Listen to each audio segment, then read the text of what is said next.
we have often a misconception that the Upanishads, they represent a philosophy. It is not a philosophy. Philosophy is a construct of our mind. That is, we think about the world, and according to my thinking, we form a theory of reality or truth or about the world, creation, etc. These are philosophies when it is a mental construct. When it is a perception, then it is an experimental finding.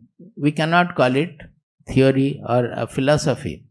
So Upanishads are actually a record of their experimental finding. There lies the solution for the society also. Why there is so much of strife in the society? If we look into it, we will find that it is basically because of our selfishness, our competition, jealousy, blaming tendencies. It is interpersonal differences. They grow when it becomes a statistically a big entity like a country or so, then the countries start fighting. So it is basically our personal animosity which comes from a small identity. That is, we think that my I is limited by the body-mind personality. That is what I am. And naturally I run after things, I run away from things, I compare with others, I compete with others, I become jealous of others, I become enemy of others. All these things lead to all the strife we find in the society. Now, in this case, they discovered that the I we are thinking I am generally, it is a fictitious posited I. Posited, do you understand? वो बना हुआ I है. Fictitious means वो सच नहीं है, भ्रांत है. The I generally we are referring to, it is constituting of the impression about our various activities, my look, my mind, my various tendencies, etc. With that, we have created an image of our own identity. As far as ego is concerned, we call it ego, but truly speaking, there are two kinds of ego. We should call it ahankara, egotism, but we generally refer to as ego. The ego as a hub of our personality, that is essential for our functioning. There is nothing wrong in that. Without the ego, whatever we are seeing, whatever we are hearing, our past, memory, future, we will not be able to coordinate. The ego is actually coordinating all the signals from the five senses and memory, etc., and making us take a step in a certain case. That ego, there is nothing wrong. That ego will go on analyzing things and coordinating things, integrating things. There is nothing wrong.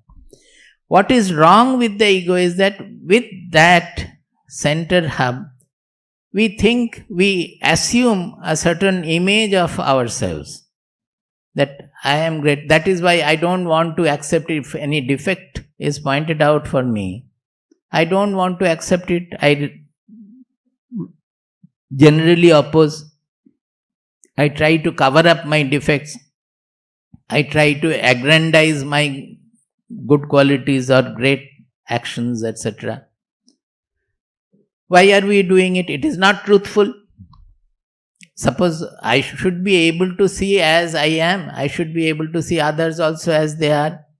Actually, the whole spiritual sadhana is to give us that freedom or that level where we can see the world as it is and see ourselves also as we are.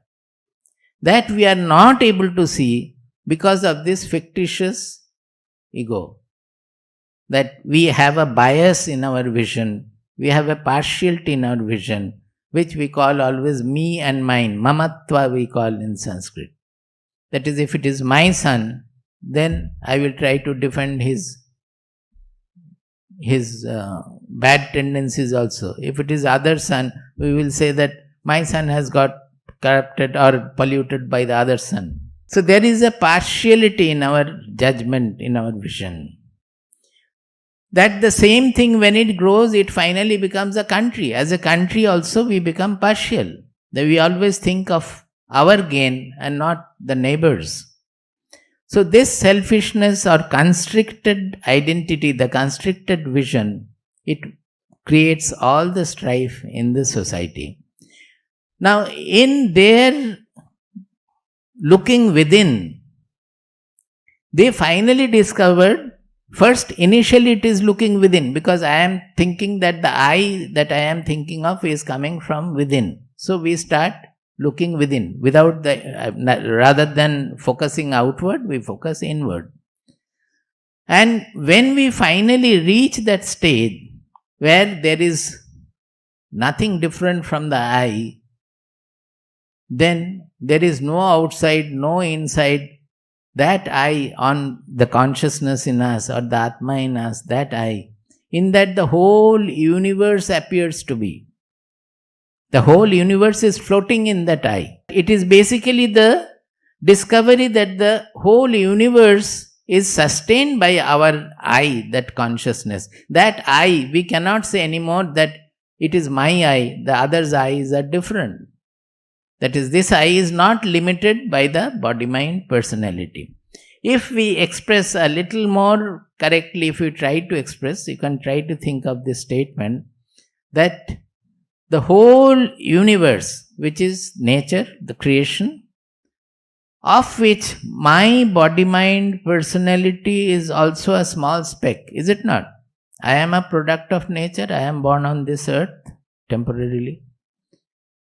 So the whole universe, of which my body-mind personality is also a small speck, is floating in that Atma or Brahman or soul or consciousness,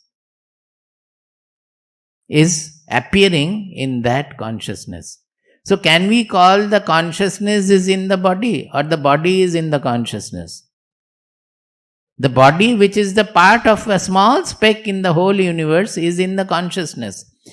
But when we start looking at this I, this concept does not easily come to us, because we are habituated with thinking of that I limited by the body-mind personality. There comes this benefit of this experiential experience, that is experiment.